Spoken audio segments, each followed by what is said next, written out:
국민의당에서는요. 김상조, 김동연, 김희수는 청문 보고서 채택해준다. 한다 이런 입장이고요. 광경화 외교장관 후보자에 대해서는 보고서 채택 못하겠다. 사실상 반대 이렇게 되는 거거든요. 국민의당이 어느 정도만 협조랄까 이런 걸 좀 해준다고 하면 실제 국정 운영이 쉬워져요. 120석 플러스 40석이니까 160석 과반이 넘지 않습니까? 물론 국무총리를 제외한 이런 나머지 분들은 국회에서 통과가 사실은 별 의미는 없는데 이런 측면을 우리가 봐야 되거든요. 그냥 통과시켜? 그러면 다수결로 찬반 투표해볼까? 직권상정해? 청문회 보고서 채택하지 않아도 나 임명할 거야? 이런 방식으로 가기는 힘들다는 겁니다. 왜 그러냐면은 지금 조심스럽게 유리 그릇 다루듯이 조심조심 갖고 가고 있는 거예요. 근데 이미 이제 어깃장을 계속 넣고 있는 거죠. 이낙연 총리 후보자 국회 이제 표결부터. 그렇다 보니까 문재인 대통령이 뭐 사실 그 전략을 구사한다고 보기보다는 여기서 여당이 정말 잘해줘야 되는데 정치력 발휘 잘 해가지고 야당을 어떻게 대할 것인지 나는 문재인 대통령이나 더불어민주당 수뇌부의 어떤 전략이 뭘까가 되게 궁금해요. 오늘 그 청와대에서 발표가 있었어요.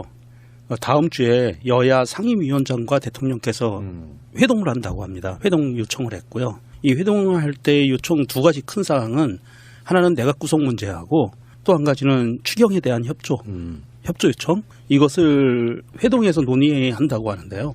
사실 지금 야당들에게는 지금 딜레마에 빠져 있는 것 같아요. 이 국민들에게 만약에 이 야당들이 상임위원장과 회동이 끝나고 나서도 협치를 하지 않고 계속 어깃장만 놓는 모습을 보인다면 국민들한테 야당은 이제는 협치 안 하는 그냥 반대만을 위한 반대하는 당, 반대당들이다라는 이미지를 명확하게 심어줄 것 같고요. 그다음에 대통령은 협치를 하려고 할 만큼 노력했다라는 부분들이 국민들이 자연스럽게 받아들여질 것 같아요. 명분 쌓기. 예, 그래서 이제 정당성을 국민들로부터 인정을 받을 것 같고요.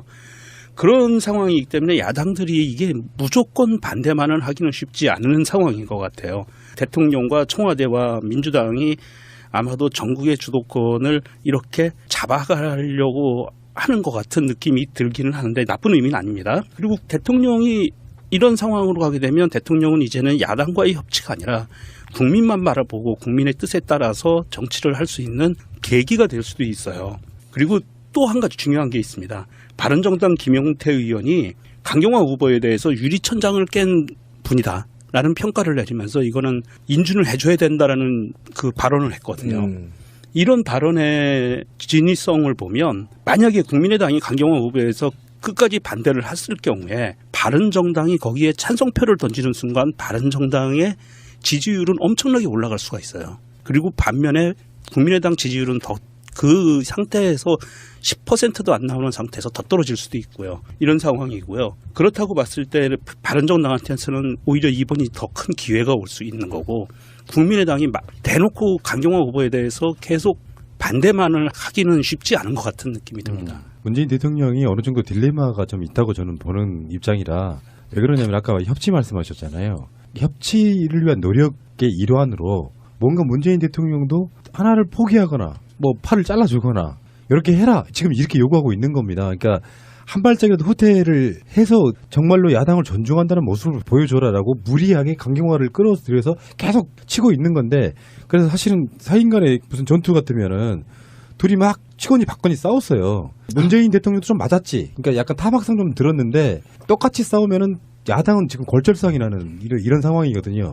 그렇다고 그래서 이긴 게임, 그러니까 손해를 안 보는 게임이라고 말할 수 있는 것이 아니라 전에 그 신배님도 그런 표현을 좋게 하셨는데 잔매에 골병드는 그 모양새가 될 수 있기 때문에 좀 조심스럽다 생각합니다. 그러니까 지금 두 가지로 좀 평을 해야 되는데 협치라는 것이 이 협치가 과연 적폐 세력들과도 협치를 하라는 것인지 첫 번째가 있고요. 두 번째 지지율 하락이 지금 인사청문회 때문에 약 5% 이상 빠졌는데 그렇다고 해도 높죠. 78%니까.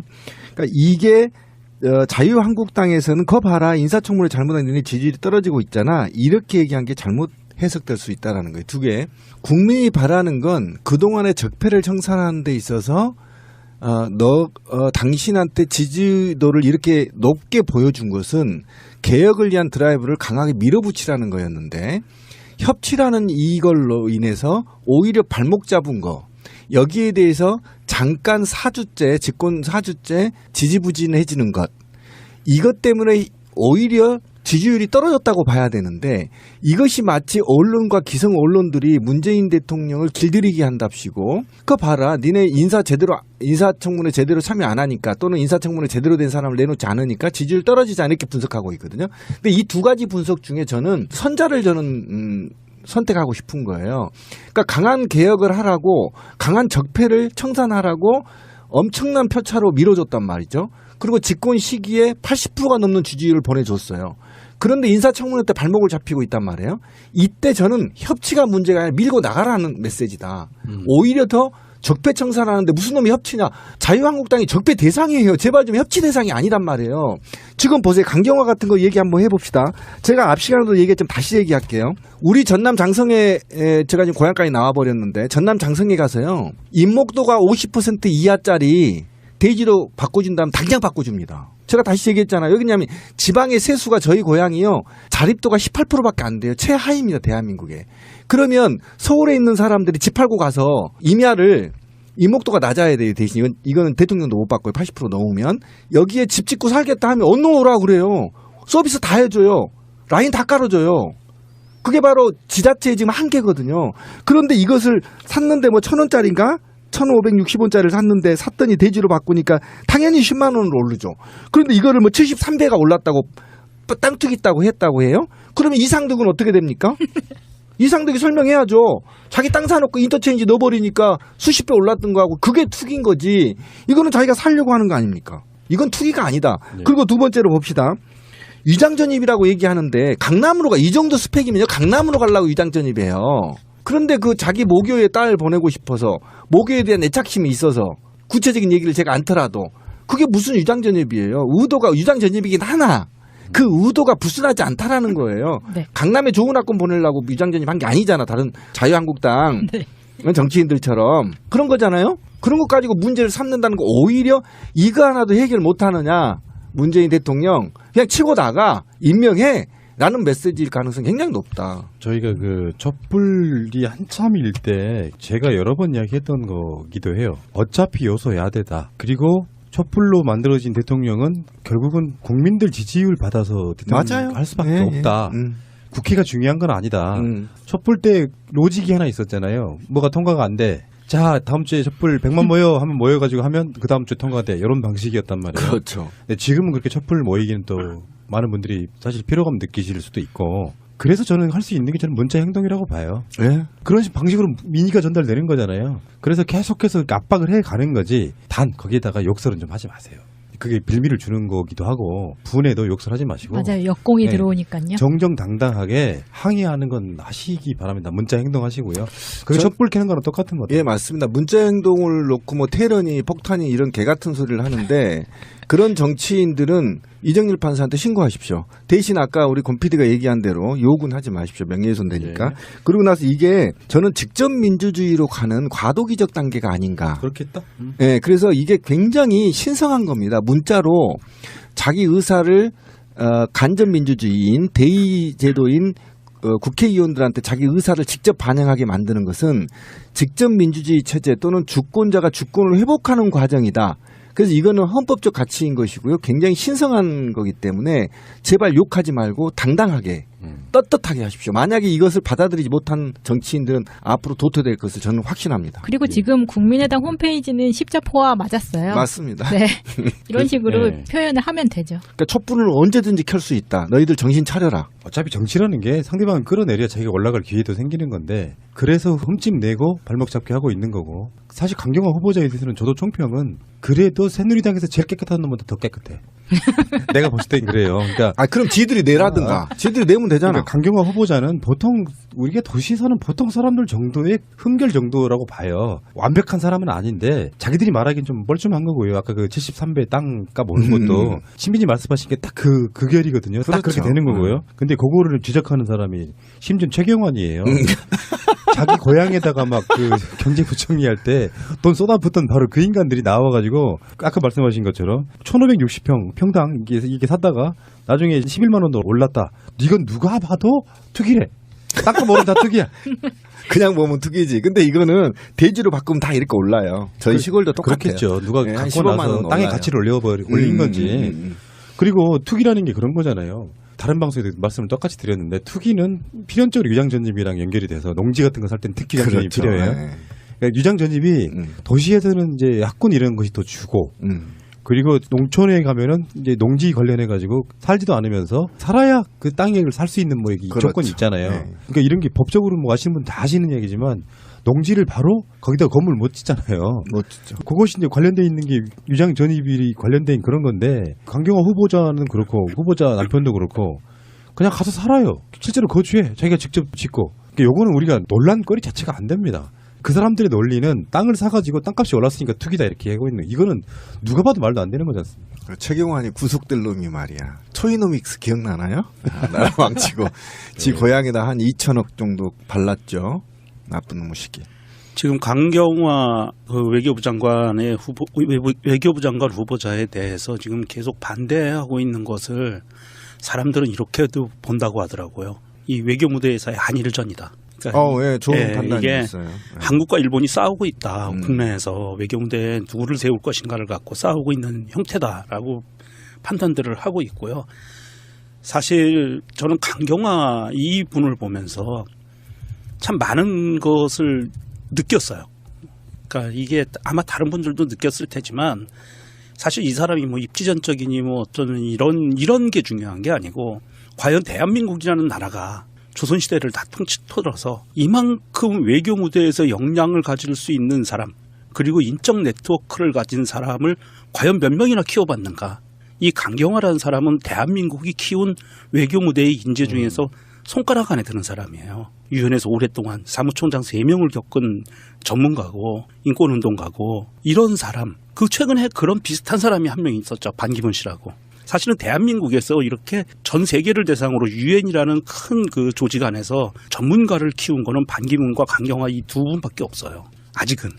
지금도 많은 분들이 그 안에서 일을 하고 있지만 그렇다면 이 강경화라는 사람은 대한민국이 키워낸 인재인데 이 인재를 단지 여자라는 이유만으로 또 하나 단지 서울대 출신이 아니고 외무고시 출신이 아니라는 이유만으로 이렇게 반대를 한다는 것은 이거는 정말 국익에 굉장히 반하는 행동인 거예요. 그러니까 한일전이란 말이 굉장히 이제 정확한 말인데 강경화 외교부 장관 후보가 위안부 할머니 관련해서 등의 재검토 얘기가 있었고 일본의 친일 2, 3세대들의 정치인들이 일본의 극우 세력들의 사주를 받아서 강경화 후보를 굉장히 디스할 수도 있다. 이런 견해 굉장히 좋은 견해입니다. 왜 그러냐면 일부의 자기 조상들이 일본과 뜻을 같이 하고 일본 밑에서 먹고 살았다고 해서 굉장히 일본과 우호적인 이런 스탠스를 취하는 정치인들이 꽤 있어요. 저는 그것을 일본과 극우 세력들과 학술 교류 또는 연구비 지원 등을 통해서 룰라이트가 만들어진 것처럼 그들에게는 반드시 있다. 무엇인가 아까 말한 대로 비예무고시 출신이라고 해서 또 외교부의 친 세력들의 외교부들이 로비를 통해서 자유한국당 로비를 통해서 굉장히 강경화를 디스하고 있다. 이런 측면은 굉장히 깊게 들어가서 들여다봐야 될 굉장히 중요한 팩트인 것 같아요. 오늘 한 가지 뉴스가 나온 게 뭐냐면 외교부 직원들이요 성명서를 냈어요. 강경화 후보자만큼 적합한 외교부 장관 후보자가 없다. 그러니까 이 외교부에 있는 그 공무원 노조 외교부 지부에 있는 분들이 성명서까지 발표할 정도였어요. 그러니까 이 야당들이 이것을 대놓고 그렇게 반대만 하기는 쉽지 않은 것 같다. 그리고 반대해서 안 된다. 이런 인재를 그냥 다시 또 우리가 외교부 장관으로 임명하지 않으면 이분이 어디를 갈 것 같아요. 다른 나라로 갈 거 아니에요. 유엔으로 다시 가든지 여러 가지 방법이 있겠지만 그 이런 소중한 인재를 우리가 이런 또 그분이 갖고 있는 네트워크 외교 무대에서의 인적 네트워크를 우리가 전혀 사용하지 못한다. 그동안 우리는 외교에 있어서는 항상 코리아 패싱이라는 말도 안 되는 말도 있었지만 외교 무대에서는 계속 왕따였어요. 중국에 가서건 미국에 가서건 유럽에 가서건 이 인적 네트워크로 활용할 만한 게 없거든요. 외교부 장관들이 그렇게 일을 못했기 때문에 그래서 꼭 필요한 후보다. 그리고 위안부 할머니들도 강경화 후보자 임명해라 성명도 똑같이 발표하고 있고요. 결정적인 하자 없음. 청문회 해보니 언론들이 제기한 대부분 다 거짓말이었음. 의혹들 대부분 다 거짓말이었음 이런 거고요. 근데 잔잔한 화제가 난 게 이제 어제 그 특석 교수도 이야기를 했습니다만 친정 부모님을 딸이 모시는 남편 재산과 서로가 재산을 모른 채로 내가 벌어서는 우리 친정 엄마 봉양하고 남편은 남편대로 그렇게 해서 서로 간의 재산 관계를 전혀 이렇게 교류하지 않는다는 거예요. 아, 요거 멋있습니다. 그래서 지금 뭐 난리 났어요. 거기다가 뭐 전 의원까지 나서가지고 이 부분에 대해서는 높이 평가한다. 굉장히 높이 평가하는 여성들이 쌍수를 들고 환영하는 그렇죠. 게 보통 뭐 한국의 여자분들 친정 부모님이 용돈 모르게 주는 경우도 있고 그죠. 그렇죠. 왜냐하면 이거는 강경화 이 후보가 일단 본인이 탄탄한 직업이 있기도 하기 때문에 수입이 있기 때문에 이게 가능했다고도 보긴 하는데 일단 이게 통장 관리를 각각 했다는 거 아니에요? 멋지네요. 네, 청문회에서 나온 얘기로는 남편 재산은 남편이 관리를 하고 내 재산은 내가 관리를 했기 때문에 남편이 샀던 토지나 이런 부분에 대해서 당시에 자기가 정확하게 자세하게 모를 수 있었다. 이 부분에 대해서 그래서 사과를 한 거였거든요. 근데 보통은 저도 그렇거든요. 저도 통장 안 섞었었어요. 근데 보통은 이분은 근데 유엔 가기 전부터 이렇게 하신 것 같은데 지금은 또 많이 이렇게들 살고 계시지 않나? 아니, 나도 그러고 싶다 진짜. 용돈 받으면 꽝이야 씨. 그러니까 이런 경우는 내 인생 완전히 꼬였어. 남편도 경제력이 있어야 됩니다. 그럼. 그래서 서로가 이렇게 그러니까 사실 그게 맞잖아요. 엄밀히 따지면은 뭐 직장이 없는 주부들이야 좀 경우가 좀 다르겠지만 남편이 이해해주고 사이가 나빠서가 아니라 금전적으로 딸밖에 없는 집안에서 큰 딸이라고 하는데 이분이 경제력이 있어요. 유엔 같은 데 가서 이제 연봉 보면 많이 받을 거 아니에요. 얼마나 그렇죠, 받을지 많이 모르지만 받죠. 그럴 때 그 돈을 다 시댁 남편한테만 주고 그렇게는 안 사는 거 아니에요.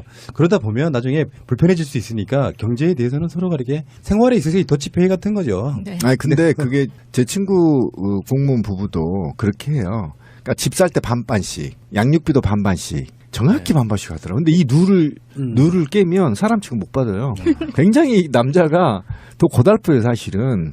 왜 그러냐면 남자는 돈이 해프잖아요. 그러니까 떨어졌다 그러면 사람 치고 못 받으니까 굉장히 거기에 스트레스 쌓이더라고. 나처럼 확 맡겨버리고 그냥 없으면 없는 데로 사는 게 낫지. 그러니까 이 집안이 그 딸만 택시라고 하는데 그럼 예전 같으면 아들이 없으면은 진짜로 제대로 부양해줄 가족이 없는 거예요. 그럼요. 지금은 시대가 엄청나게 많이 바뀌었고 그래서 그렇게 한다는 거에 대해서 많은 분들이 어쩌면 당연한 걸 수도 있는데 아직도 한국 정부는 좀 그게 안 되는 측면이라. 근데 통장을 따로 관리를 하고요. 공동으로 드는 비용은 공동으로 모아서 쓰면 되니까요. 차라리 한국도 이런 문화가 정착할 수 있는 계기가 됐으면 좋겠네요. 근데 그건 직장인들 이야기고. 그러니까 아까 우리 주부들 같은 경우 좀 다르죠. 명종님이 얘기한 거 보니까 참 감동이네요. 대한민국에서 대한민국 공무원 노동조합이에요. 애교부 노조 지부인데요. 네. 그 한상구 위원장인데 노조가 이렇게 발표하기가 굉장히 어렵거든요. 우리나라 역사에서 없었어요. 최초라고 해요. 예, 저도 이제 노조 간부 한 13년 하는데 그 지자체장 뽑히는데 환영한다고 이 논평을 발표하는 건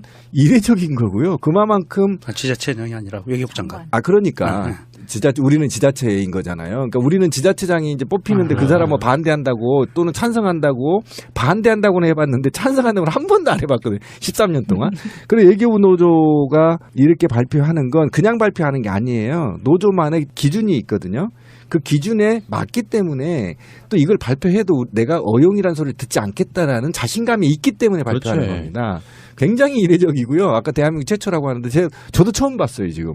그냥 우리가 보통은 KBS 사장 반대한다 막 이렇게 성명 쓰고 우리 공무원 노조 같은 경우 무슨 장관 반대한다 이렇게 쓰거든요. 과거에 그랬어요. 근데 이렇게 공무원 노조에서 환영한다는 성명을 낸다는 건 굉장히 이례적이고요. 외교부에도 공무원 노조가 있어요? 대한민국은 보통 이제 전체가 36만 명 정도 돼요. 몇 급 이하만 가능하죠. 예, 5급 이하만 가능하죠. 근데 어차피 불법이잖아. 아니 우리만 불법이고 여기는 다 그러니까. 공식이죠. 노조라면서요. 노조인데 공무원 노조를 허용이 됐어요. 전공노만 허용이 안 된 거야. 공무원 노조는 네. 전공노만 설립증을 뺏어가고요. 나머지는 99개 노조는 다 설립증이 있어요. 저런 불법스러운 사람들. 불법이 아닙니다. 법의 노조.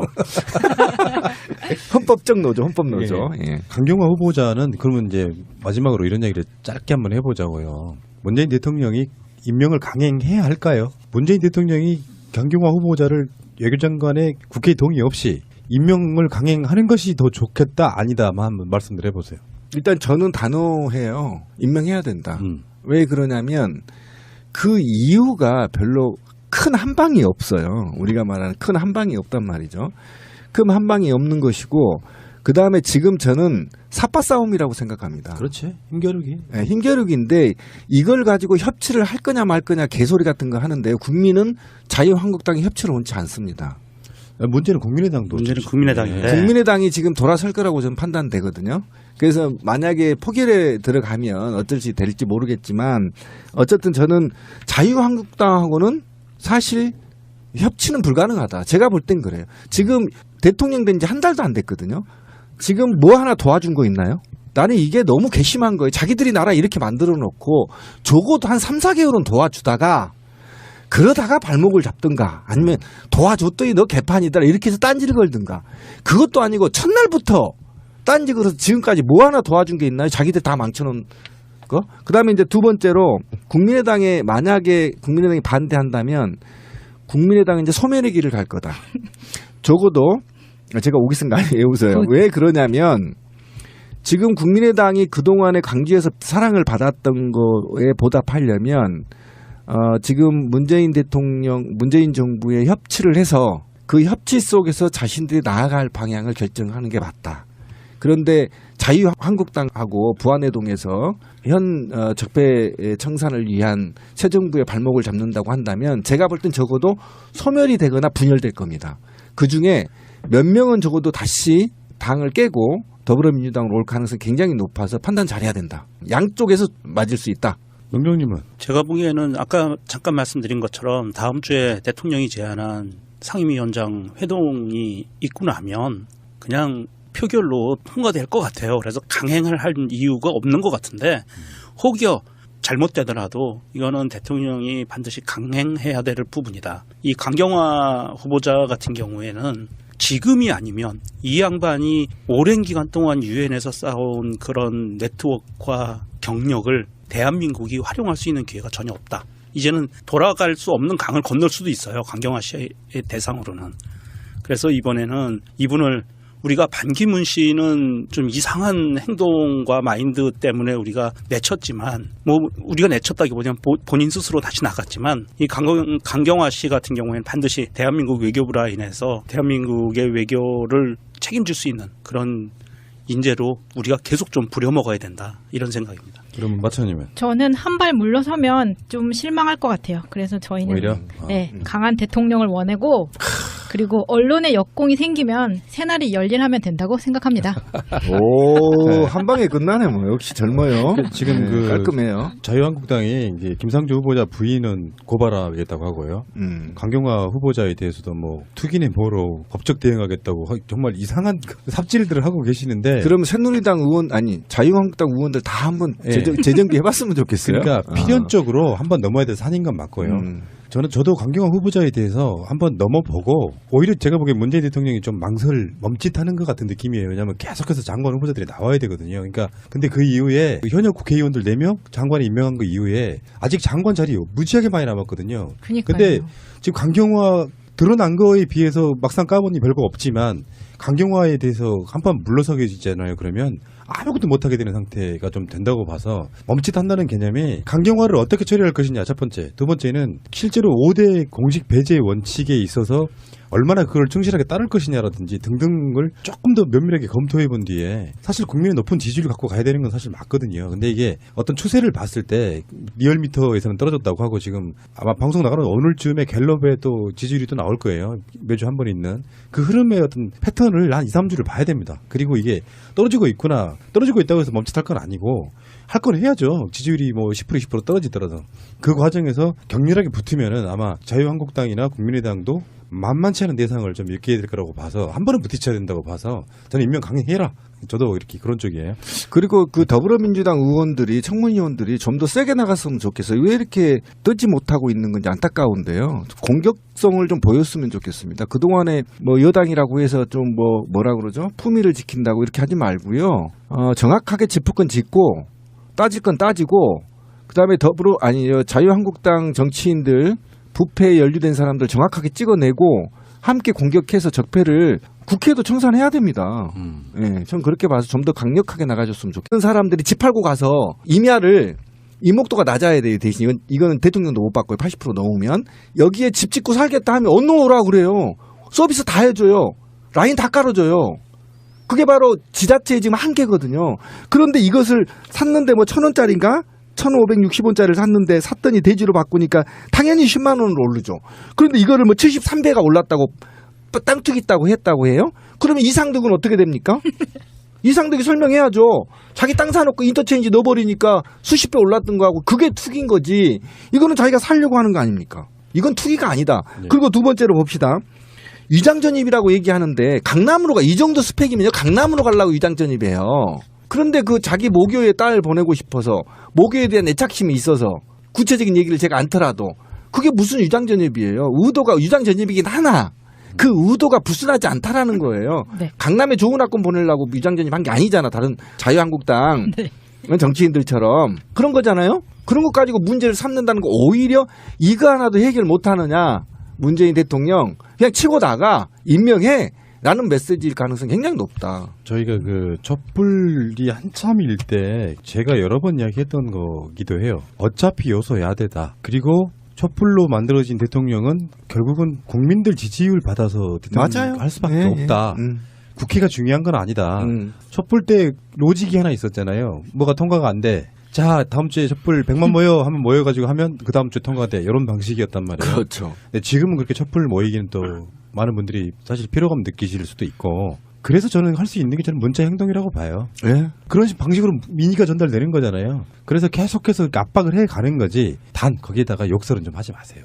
그게 빌미를 주는 거기도 하고 분에도 욕설하지 마시고. 맞아요. 역공이 네. 들어오니까요. 정정당당하게 항의하는 건 하시기 바랍니다. 문자 행동하시고요. 그게 촛불 켜는 거랑 똑같. 그런 상황이기 때문에 야당들이 이게 무조건 반대만은 하기는 쉽지 않은 상황인 것 같아요. 대통령과 청와대와 민주당이 아마도 전국의 주도권을 이렇게 잡아가려고 하는 것 같은 느낌이 들기는 하는데 나쁜 의미는 아닙니다. 그리고 대통령이 이런 상황으로 가게 되면 대통령은 이제는 야당과의 협치가 아니라 국민만 바라보고 국민의 뜻에 따라서 정치를 할 수 있는 계기가 될 수도 있어요. 그리고 또 한 가지 중요한 게 있습니다. 바른정당 김용태 의원이 강경화 후보에 대해서 유리천장을 깬 분이다. 라는 평가를 내리면서 이거는 인준을 해줘야 된다라는 그 발언을 했거든요. 이런 발언의 진위성을 보면 만약에 국민의당이 강경화 후보에서 끝까지 반대를 했을 경우에 바른정당이 거기에 찬성표를 던지는 순간 바른정당의 지지율은 엄청나게 올라갈 수가 있어요. 그리고 반면에 국민의당 지지율은 더 그 상태에서 10%도 안 나오는 상태에서 더 떨어질 수도 있고요. 이런 상황이고요. 그렇다고 봤을 때 바른정당한테는 오히려 이번이 더 큰 기회가 올 수 있는 거고 국민의당이 대놓고 강경화 후보에 대해서 계속 반대만을 하기는 쉽지 않은 것 같은 느낌이 듭니다. 문재인 대통령이 어느 정도 딜레마가 좀 있다고 저는 보는 입장이라 왜 그러냐면 아까 협치 말씀하셨잖아요. 협치를 위한 노력의 일환으로 뭔가 문재인 대통령도 하나를 포기하거나 뭐 팔을 잘라주거나 이렇게 해라. 지금 이렇게 요구하고 있는 겁니다. 그러니까 한 발짝이라도 후퇴를 해서 정말로 야당을 존중한다는 모습을 보여줘라라고 무리하게 강경화를 끌어들여서 계속 치고 있는 건데 그래서 사실은 사인 간의 무슨 전투 같으면은 둘이 막 치고니 받거니 싸웠어요. 문재인 대통령도 좀 맞았지. 그러니까 약간 타박상 좀 들었는데 똑같이 싸우면은 야당은 지금 골절상이 나는 이런 상황이거든요. 그렇다고 그래서 이긴 게임, 그러니까 손해를 안 보는 게임이라고 말할 수 있는 것이 아니라 전에 그 신배님도 그런 표현을 좋게 하셨는데 잔매에 걸병되는 그 국민의당에서는요. 김상조, 김동연, 김희수는 청문 보고서 채택해준다. 한다 이런 입장이고요. 강경화 외교장관 후보자에 대해서는 보고서 채택 못하겠다. 사실상 반대 이렇게 되는 거거든요. 국민의당이 어느 정도만 협조랄까 이런 걸 좀 해준다고 하면 실제 국정 운영이 쉬워져요. 120석 플러스 40석이니까 160석 과반이 넘지 않습니까? 물론 국무총리를 제외한 이런 나머지 분들은 국회에서 통과가 사실은 별 의미는 없는데 이제 이런 측면을 우리가 봐야 되거든요. 그냥 통과시켜? 그러면 다수결로 찬반 투표해볼까? 직권상정해? 청문회 보고서 채택하지 않아도 나 임명할 거야? 이런 방식으로 가기는 힘들다는 겁니다. 왜 그러냐면은 지금 조심스럽게 유리 그릇 다루듯이 조심조심 갖고 가고 있는 거예요. 근데 이미 이제 어깃장을 계속 넣고 있는 거죠. 이낙연 총리 후보자 국회 이제 표결부터. 그렇다 보니까 문재인 대통령이 뭐 사실 그 전략을 구사한다고 보기보다는 여기서 여당이 정말 잘해줘야 되는데 정치력 발휘 잘 해가지고 야당을 어떻게 대할 것인지 나는 문재인 대통령이나 더불어민주당 수뇌부의 어떤 전략이 뭘까가 되게 궁금해요. 오늘 그 청와대에서 발표가 있었어요. 다음 주에 여야 상임위원장과 대통령께서 회동을 한다고 합니다. 회동 요청을 했고요. 이 회동을 할 때 요청 두 가지 큰 사항은 하나는 내각 구성 문제하고 또 한 가지는 추경에 대한 협조 협조 요청 이것을 회동에서 논의한다고 하는데요. 사실 지금 야당들에게는 지금 딜레마에 빠져 있는 것 같아요. 이 국민들에게 만약에 이 야당들이 상임위원장과 회동이 끝나고 나서도 협치를 하지 않고 계속 어깃장만 놓는 모습을 보인다면 국민들한테 야당은 이제는 협치 안 하는 그냥 반대만을 위한 반대하는 당, 반대당들이다라는 이미지를 명확하게 심어줄 것 같고요. 그다음에 대통령은 협치를 하려고 할 만큼 노력했다라는 부분들이 국민들이 자연스럽게 받아들여질 것 같아요. 명분 쌓기. 예, 그래서 이제 정당성을 국민들로부터 인정을 받을 것 같고요. 예, 맞습니다. 문자 행동을 놓고 뭐 테러니 폭탄이 이런 개 같은 소리를 하는데 그런 정치인들은 이정일 판사한테 신고하십시오. 대신 아까 우리 권 PD가 얘기한 대로 욕은 하지 마십시오. 명예훼손 되니까. 예. 그리고 나서 이게 저는 직접 민주주의로 가는 과도기적 단계가 아닌가. 그렇겠다. 예, 그래서 이게 굉장히 신성한 겁니다. 문자로 자기 의사를 간접 민주주의인 대의 제도인 국회의원들한테 자기 의사를 직접 반영하게 만드는 것은 직접 민주주의 체제 또는 주권자가 주권을 회복하는 과정이다. 그래서 이거는 헌법적 가치인 것이고요. 굉장히 신성한 거기 때문에 제발 욕하지 말고 당당하게 떳떳하게 하십시오. 만약에 이것을 받아들이지 못한 정치인들은 앞으로 도태될 것을 저는 확신합니다. 그리고 지금 국민의당 홈페이지는 십자포화 맞았어요. 맞습니다. 네. 이런 식으로 네. 표현을 하면 되죠. 그러니까 촛불을 언제든지 켤 수 있다. 너희들 정신 차려라. 어차피 정치라는 게 상대방을 끌어내려야 자기가 올라갈 기회도 생기는 건데 그래서 흠집 내고 발목 잡기 하고 있는 거고 사실 강경화 후보자에 대해서는 저도 총평은 그래도 새누리당에서 제일 깨끗한 놈보다 더 깨끗해. 내가 봤을 땐 그래요. 그러니까 그럼 지들이 내라든가. 지들이 내면 되잖아. 그러니까 강경화 후보자는 보통 우리가 도시 사는 보통 사람들 정도의 흠결 정도라고 봐요. 완벽한 사람은 아닌데 자기들이 말하기엔 좀 뻘쭘한 거고요. 아까 그 73배 땅값 오는 것도 신빈이 말씀하신 게 딱 그 결이거든요. 딱 그렇죠. 그렇게 되는 거고요. 근데 그거를 지적하는 사람이 심지어 최경환이에요. 자기 고향에다가 막 그 경제부총리 할 때 돈 쏟아붓던 바로 그 인간들이 나와가지고 아까 말씀하신 것처럼 1560평 평당 이게 샀다가 나중에 11만 원도 올랐다. 이건 누가 봐도 투기래. 땅값 오른 다 투기야. 그냥 보면 투기지. 근데 이거는 대지로 바꾸면 다 이렇게 올라요. 저희 시골도 똑같아요. 그렇겠죠. 누가 네, 한 갖고 15만 나서 원 땅의 올라요. 가치를 올린 건지. 그리고 투기라는 게 그런 거잖아요. 다른 방송에도 말씀을 똑같이 드렸는데 투기는 필연적으로 위장전입이랑 연결이 돼서 농지 같은 거 살 땐 특기 그래. 모양새가 될 수 있기 때문에 좀 조심스럽다. 그러니까 지금 두 가지로 좀 평을 해야 되는데 협치라는 것이 이 협치가 과연 적폐 세력들과도 협치를 하라는 것인지 첫 번째가 있고요. 두 번째 지지율 하락이 지금 인사청문회 때문에 약 5% 이상 빠졌는데 그렇다고 해도 높죠. 78%니까. 그러니까 이게 자유한국당에서는 거 봐라 인사청문회 잘못한 일이 지지율이 떨어지고 있잖아 이렇게 얘기한 게 잘못 해석될 수 있다라는 거예요. 두 개. 국민이 바라는 건 그동안의 적폐를 청산하는 데 있어서 당신한테 지지도를 이렇게 높게 보여준 것은 개혁을 위한 드라이브를 강하게 밀어붙이라는 거였는데 협치라는 이걸로 인해서 오히려 발목 잡은 거 여기에 대해서 잠깐 4주째 집권 4주째 지지부진해지는 것 이것 때문에 오히려 지지율이 떨어졌다고 봐야 되는데 이것이 마치 언론과 기성 언론들이 문재인 대통령을 길들이게 한답시고 그거 봐라 니네 인사청문회 제대로 참여 안 하니까 또는 인사청문회 제대로 된 사람을 내놓지 않으니까 지지율 떨어지지 않게 분석하고 있거든요. 근데 이 두 가지 분석 중에 저는 선자를 선택하고 싶은 거예요. 그러니까 강한 개혁을 하라고 강한 적폐를 청산하라고 엄청난 표차로 밀어줬단 말이죠. 그리고 집권 시기에 80%가 넘는 지지율을 보내줬어요. 그런데 인사청문회 때 발목을 잡히고 있단 말이에요. 이때 저는 협치가 문제가 아니라 밀고 나가라는 메시지다. 오히려 더 적폐 청산하는데 무슨 놈이 협치냐. 자유한국당이 적폐 대상이에요. 제발 좀 협치 대상이 아니란 말이에요. 지금 보세요. 강경화 같은 거 얘기 한번 해봅시다. 제가 앞 시간에도 얘기했지만 다시 얘기할게요. 우리 전남 장성에 제가 지금 고향까지 나와버렸는데 전남 장성에 가서요. 인목도가 50% 이하짜리 대지로 바꿔준다면 당장 바꿔줍니다. 제가 다시 얘기했잖아요. 여기냐면 지방의 세수가 저희 고향이요. 자립도가 18%밖에 안 돼요. 최하위입니다. 대한민국에. 그러면 서울에 있는